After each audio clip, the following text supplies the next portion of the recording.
अस्सलामुअलैकुम, welcome back to my channel Pakistan health channel. उम्मीद करता हूँ कि आप सब खैरियत से होंगे। आज जो नुस्खा मैं आपकी खिदमत में लाया हूँ वो बहुत ही मौसर और लाजवाब नुस्खा है।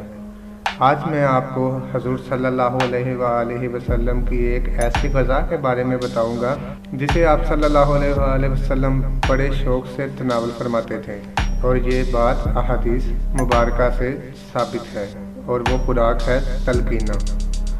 आज मैं आपको एक ऐसे नुस्खे के बारे में बताऊंगा, और अगर इंशाल्लाह आप इसे इस्तेमाल करेंगे तो आपको इनका बहुत ज़्यादा फ़ायदा होगा, जिसका रिज़ल्ट भी आपको नज़र आ जाएगा।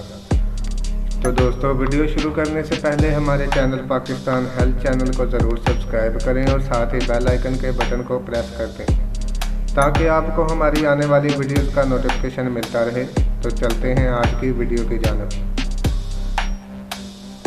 अब मैं आपको तलकीना को तैयार करने का तरीका बताता हूँ। तलकीना अरबी ज़ुबान का लफ्ज़ है जिसका मतलब उर्दू में जू का दलिया से है, जिसे दूध में पकाते हैं और शहद से मीठा करके इस्तेमाल करते हैं। यहाँ अगर मैं आपको तलकीना की खसूसियात के बारे में बताऊँ तो शायद पूरा दिन गुजर जाए, मगर टाइम की कमी की वजह से मैं सिर्फ इतना कहूँगा कि जो चीज़ हमारे आका हज़रत मोहम्मद सल्लल्लाहु अलैहि वसल्लम शौक़ से तनावल फरमाते थे उसकी अहमियत बेपनाह है। बहुत ही अच्छी ये ग़िज़ा है और सेहत को दोबाला कर देती है। तलकीना को बनाने का तरीका ये है कि आप साबुत जू लें और उसे हल्का हल्का कूट लें।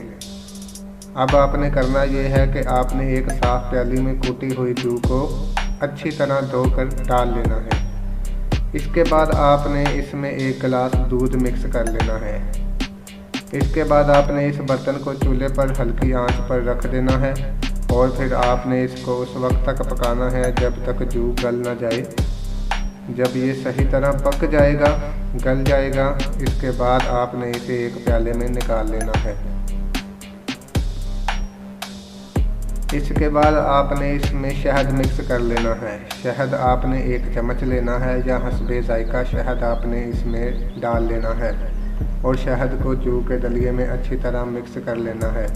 बहुत ही अच्छा जायका होता है इसका। अब आपका तलकीना तैयार है। हजूर सल्लल्लाहु अलैहि वसल्लम के अहले खाना में से जब भी कोई बीमार होता था तो आप सल्लल्लाहु अलैहि वसल्लम उसे जू का दलिया तैयार करके खाने को कहते थे। तलकीना बहुत से अमराज में नहायत फ़ायदा मंद है। हज़रत आयशा सिद्दीक़ा रज़ी अल्लाह तआला अन्हा से रवायत है कि आप सल्लल्लाहु अलैहि वसल्लम ने फरमाया है कि तलकीना वाकई बहुत से अमराज के लिए मुजद्दद है। आप तलकीना को सुबह नाश्ते में खाओ, बच्चे बूढ़े जवान सभी इसको खाएं। ये हमारे नबी पाक सल्लल्लाहु अलैहि वसल्लम का एक अजीम तोहफ़ा है। इसको खाने से आप बेशुमार अमराज से महफूज रहेंगे। तो दोस्तों, कैसी लगी मेरी आज की वीडियो? आप सब इसे इस्तेमाल करके बहुत ही अच्छा रिज़ल्ट हासिल कर सकते हैं। वीडियो देखने का बहुत बहुत शुक्रिया। अगर मेरी वीडियो अच्छी लगी हो तो मेरे चैनल पाकिस्तान हेल्थ चैनल को ज़रूर सब्सक्राइब करें और साथ ही बेल आइकन के बटन को प्रेस कर दें, ताकि आप हमारी आने वाली मज़ीद वीडियो से आगाह रहें। तो दोस्तों, अपना ख्याल रखिएगा। अल्लाह हाफिज़।